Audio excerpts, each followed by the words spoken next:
Okay, the next thing we want to do for Photoshop is we want to create an AutoHotKeys document. I will have this posted up on the website, Story2Pixel.com. Basically, what we're going to do is the little Windows button that's on the screen, we're going to turn that into a background, no, actually foreground fill. So that would be, if I'm not mistaken, that is Alt-Delete. Yes, Alt-Delete. And then on the volume up button will be the Alt button, and the volume down button will be the space button. So basically all you have to do is you should have AutoHotKeys. You need to download it and install it, and then what you do is you just right click on the background on your desktop, and then you want to put new AutoHotKeys script.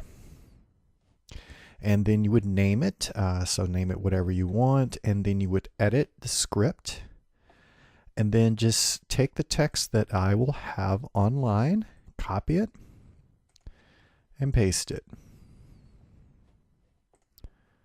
I'm just going to give it a click or two down on the return, so there's some space, and paste, and then you would save that. Now, once you save it, you can also go over here to File. Actually, let's just go ahead and save.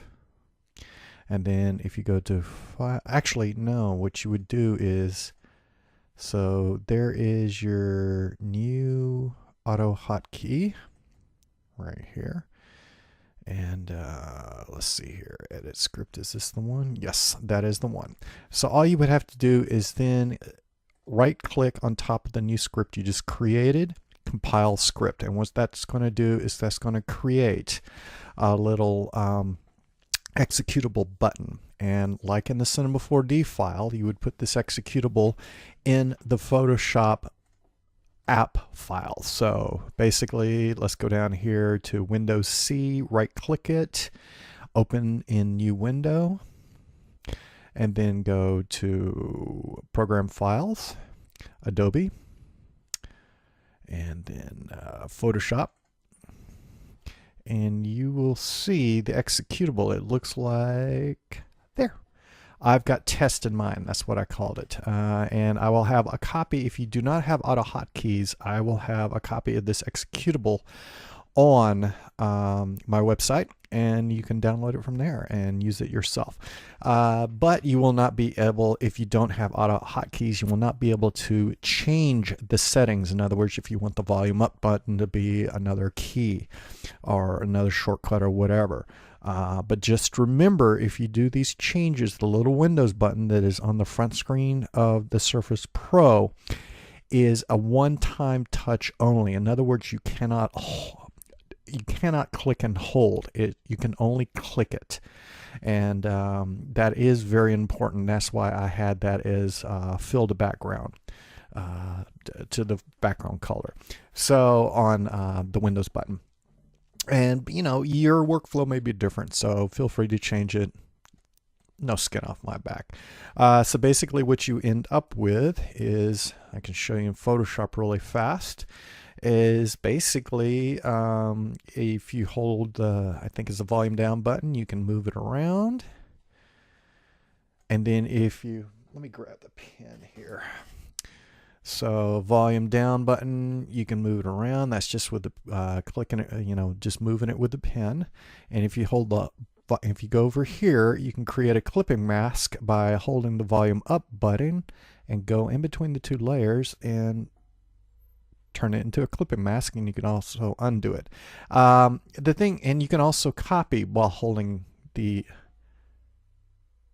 just like that. You can just hold the volume up button and drag down, and it'll create a copy of that particular layer. Let's see here. Let me just step back.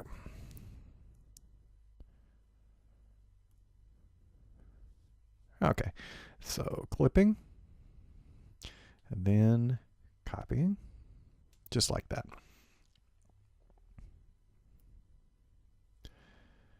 And then if I create, let's go over here to marquee, and I'm going to pull out a marquee there. I'm going to change the foreground color to a nice, let's go bright yellow, just like that.